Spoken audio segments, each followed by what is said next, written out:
This weekend in the Rochester Press Box from Salvatore's Pizzeria at the historic Garage Door Restaurant. I'm Jeff Diveronica from the Democrat and Chronicle. I wrote a story about parents and coaches and kids playing sports. Not all parents are bad, but the ones that are, please keep watching. And I'm John DiTullio. Should Major League Baseball ban smokeless tobacco? I'll tell you why they shouldn't. I'm Mike Catalana. I'll tell you why the NBA D-League could be an A-plus idea for Rochester. And I'm Bill Pucko on Playing Catch. Join us in the Rochester Press Box this week. The Rochester Press Box is brought to you by Salvatore's at the Garage Door, Rochester's choice winner for Best Pizzeria, featuring Wacky Wing Wednesday and the Super Slice. It's as big as your head. The games are always on at the Garage Door, home to the Rochester Press Box.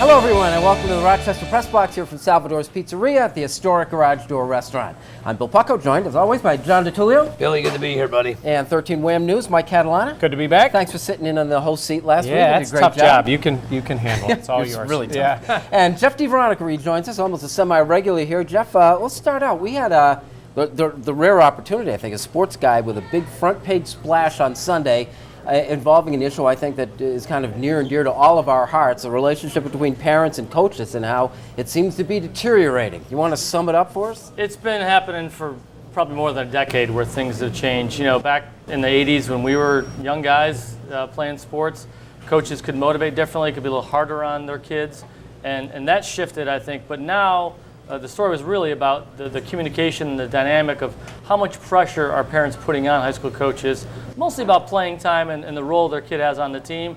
And obviously it's at a fever pitch and it can be a volatile situation these days. If this got worse, is there a point you can mark and say that maybe this was the turning point and something that happened that made this a little more difficult? I don't think it was one thing in particular. I think from what the athletic directors told me, what they saw the change was when AAU basketball and club sports and youth sports started to explode on the scene and more kids were getting involved and more parents started coaching their children and then got some knowledge about the sport they're playing and then said, you know what, I coached my kid for 5 years in youth. He was good enough to play then. Why isn't he playing on the varsity now? Well, because the other kid's better than him. It's a different team. But that started, there's more of an investment from the parents, time and money, and they want to see a return on that, and when they don't get that, they want some answers. I don't think any of us doubt that it occurs. Is there something out there, John, you think that can forward the cause of sportsmanship and a better relationship here? No. Everybody sees dollar signs, sees scholarships. We always had a rule in TV when somebody called in for a story, and when you found out why they were calling, if you found out they were calling on behalf of their son or daughter, you didn't do the story. I mean, you didn't do it. That's what coaches, that's what SIDs, that's what athletic directors, that's what they're for. No, I think this is just the tip. I can't imagine it getting any better because AAU is taking over, the youth leagues galore. In my limited experience in coaching 7 and 8 year olds, the parents are out of control. They're coaching the kids while they're on the sidelines. So I would instruct a young person on what to do, and then it'll be undermined within like 5 minutes. You would have the parent pull that kid over and tell him or her what to do. Listen, I will never, ever volunteer for my daughter's basketball or soccer team ever again. I am Pontius Pilate. I've washed my hands. I don't want anywhere near it. You got involved at the youth level at a series you're doing too. Yeah, and we're talking about almost the opposite. We're trying to find these stories about, teams and coaches that do things differently. And the thing that comes out in those stories is coaches are excited about things they're doing and how their team responds. And every one of them mentions, because I've been involved in so many negative things with youth sports, because it starts young. And to John's point about the parents, a message to the parents out there, I will say, your kid's not getting a scholarship. And that's accurate for probably 98% of the kids playing high school sports. Many of you think they are, so for those 2% that are going to get the scholarship, I apologize to you. The rest of them, it's not happening. Let your kid play, let the coach coach, and stop being this way. The only way it's going to change, it's got to change from above the coaches, it's got to be the administration at the school, the athletic directors and above that set the rules, that say stay away from the coach, no contact with the coach. Yeah. It should, if a student, as an athlete at a high school level has a problem with the coach, they should be able to meet with the coach. Parents need to stay away unless we're talking about a child's safety in some form or another. Stay away from the coach, but the parents won't do it. You know, it was particularly disturbing, I thought, when you read your article, is that there was a certain segment of the coaching fraternity who felt they couldn't talk to you and be quoted because of repercussions from something. From parents, from administrators. One of the key pieces I thought from the whole thing, if anyone takes away, the most important thing I think is at Honey Falls Lima, they're doing something really important. I think it's a great program. They're starting to educate their junior high, their modified parents on, listen, you're transitioning from a phase where your kids are going to be playing all the time. That's participation. That's what it's about at that level. But in junior varsity and varsity, it's designed to play the best players. So you need to let go a little bit of the whole notion that your kid's always going to get on the field or on the court, and take a step back. They've hired this coach. You have to trust this coach that he or she is doing the right thing for the team. Not for the individual, for the team. And what the Honey Falls Lima Athletic Director Brian Donahue said, I thought was fantastic. He goes, we're raising a generation of kids that might not be as resilient and sticking up for themselves because mom and dad are right there to step in for them. If you can't, at the age of 15, 16, 17, say, hey, coach, can I talk to you for a second? Why aren't I playing as much? And the coach has to give the answer. That's where the communication is key between the coach and the kid. If that doesn't solve it, then maybe you bring in the parent. That doesn't solve it, then and only then you bring in the athletic director. I heard from a lot of ADs that said the first question when they get a call from a parent is, have you talked to the coach? If you haven't talked to the coach, you should be talking to the coach, not to me. All righty, well done. We crowned the Kings and the Spurs. We'll talk about that next.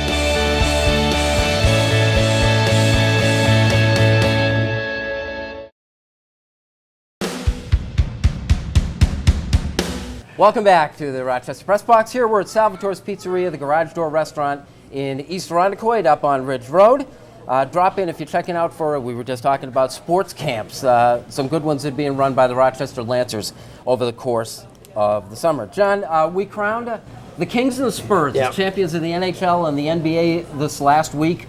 It was a pretty good playoff season, wasn't it? That series between the Kings and Rangers felt like it went 7, although it went 5. 3 games go to overtime, 2 go to double overtime, a break here, a break there. Maybe the Rangers could have won that, possibly won that series in 5. But in that series, though, if you look at it beyond the third period and beyond, the Rangers were completely outplayed.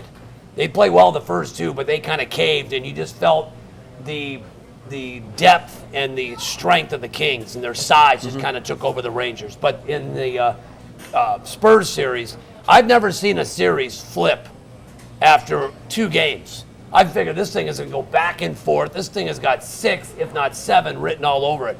I can't remember a series. You may have to go back to Portland and Philadelphia years ago, where Philly won the first 2 games and then Portland blew them out really the next 4. To me, I can't explain it. San Antonio, are they that good, or were the Heat exposed? Or is it a combination of both? Well, I had the iconic moment, too, right? LeBron James goes down with cramps, and that'll be a cloud over that series probably forever. I love it. My big piece in that is that team ball won. And because everyone wants to cluster in, have the superstars. You got to have 3 superstars to win an NBA championship.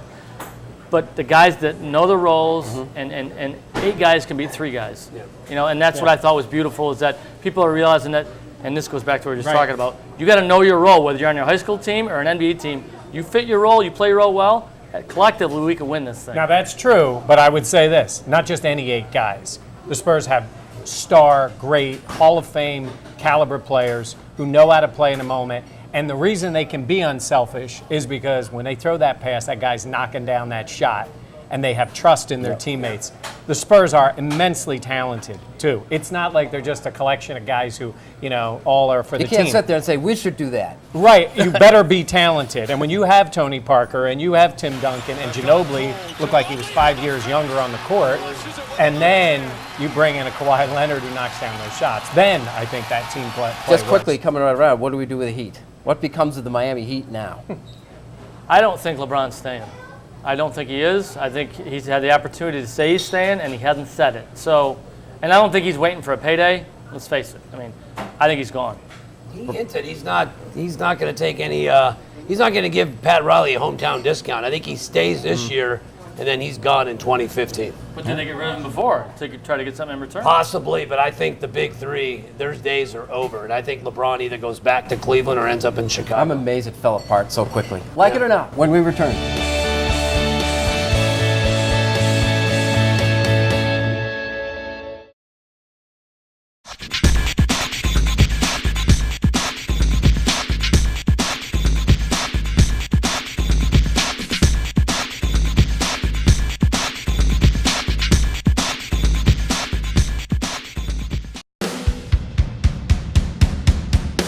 Welcome back to the Rochester Press Box here from the Garage Door Restaurant, Salvatore's Pizzeria. It's Bill, John, Mike, and Jeff Diveronica. Thanks for joining us. Like it or not, John, go here first. Ryan Fitzpatrick's been named the quarterback for the Houston Texans. I love Ryan Fitzpatrick as a person. I had a great time with him. Listen, Bill O'Brien did turn Matt McGloin into a legitimate Division I college quarterback and an NFL quarterback. This may be his biggest project yet. Tom Savage and Case Keenum. Those are the two guys he had to beat out. So I think this indicates Houston is preparing to draft Jameis Winston with the first overall pick in 2015. Listen, they're going to win some football games. They'll win more than they did a year ago. I got to trust Bill O'Brien on this. He has a great track record with quarterbacks, but Chad Henne, Ryan Fitzpatrick, you look at the quarterback, Jake Locker, and then there's Andrew Luck. They may have the worst quarterback, starting quarterbacks in any division besides Andrew Luck. I was going to say, look at Fitz. He started for the Rams. He started for the Bengals. He started for the Bills. He started for the Titans. Now he's going to start for Houston. He's a smart guy. He's found his niche, and they don't really have another option. Savage doesn't know anything yet. No. He's new. Keenum. Case Keenum is Case Keenum. He can start if they have to. They don't have another option. So you start Fitz until you get a real quarterback in there. World Cup soccer, as things have progressed to this point. Obviously, I love it. I love it. Every 4 years, everyone stops and watches some men's soccer or women's soccer, and it's great. I love the way that people who never watch it, I have an 84-year-old father-in-law that doesn't like soccer at all, but hey, who won the match? What's the score at halftime? He doesn't have cable. It was on ESPN the other day. He couldn't watch it.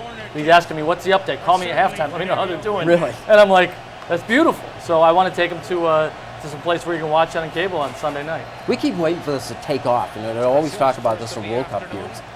Is soccer what we have in the United States now, what we're always going to have? Is it what it's going to be? Yes, it is. Major League Soccer has made inroads, all right? But there's only so much.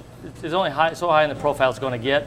And Mike says it best. It's very segmented and, Well, it is, and there's nothing wrong with everybody loving this. The brand of soccer they play in the rest of the world is a much higher quality than what we have here. Whether it's the MLS or the Rhinos, whatever it is, you look at those guys, you see a difference. It's great. It's nationalistic. People want to root for their country or see how great the rest of the world is. Hope the American team does well. That's great. But the impact it's going to have in a pro sports TV watching world, it'll be small increments. Mike, I'll give you credit for breaking the story this week, which is, I think, potentially a big deal. Like it or not, D-League basketball in Rochester. Yeah, I like it for several reasons because, Roosevelt Bowie is a guy with a track record as a basketball guy and a business owner, and he's a likable guy, he's a Syracuse guy, and he's enthusiastic, and he's done his research on bringing a team here. Guys, we're talking about the D-League. We're not talking about trying to bring an NBA franchise here. We're talking about the D-League. It's a very doable thing. They have a very good plan. It's not a league that requires huge attendance. I think they know that this is a growing league. NBA teams want it to succeed. And I think the difference between all the work that they do, say with the Razor Sharks and all, that's great, but this league has the NBA behind it. The league pays the team that they'd be affiliated with, pays the players, pays the coach, handles the basketball operations. It is legitimate, and we've talked on this show a lot. What makes franchises legitimate? Red Wings and the Amerks come to mind first. They are tied in with a major league sport. The players are that notch below the NBA, and I like it. By 2015, I think they can get it done. We'll just see how the public responds I'm going to ask, you think it'll happen? If I'm betting right now, I say it happens. I think they can get it done. I know they have support. I know they have support from several NBA teams, and I think you're going to see that come out soon. And I think when you have that and they're pushing for it, and the NBA wants it badly. They want 30 teams, 30 D-League teams. They only really have that connection with 16 of them now, and some have dual affiliation. I think it's going to get done. I think in 15 we're going to have an NBA D-League I team. think give the Rochester Razor Sharks their due.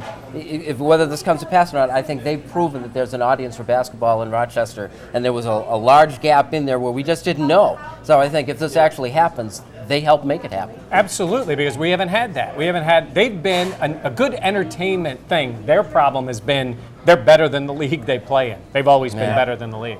Unfinished business when we return.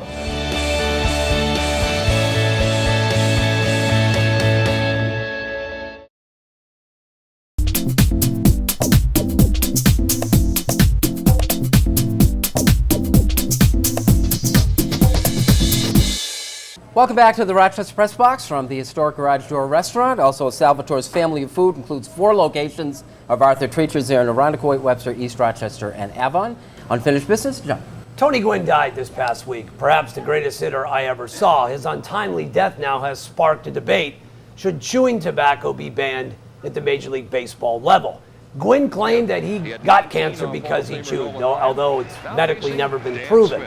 The debate now is whether or not big league teams should just ban it altogether. We do it in the minor leagues. They tried to do it 3 years ago. The players' union said, we're not going to. You cannot chew during pregame or postgame or even have the snuff or the Copenhagen can in your back pocket. As far as I'm concerned, these are grown men.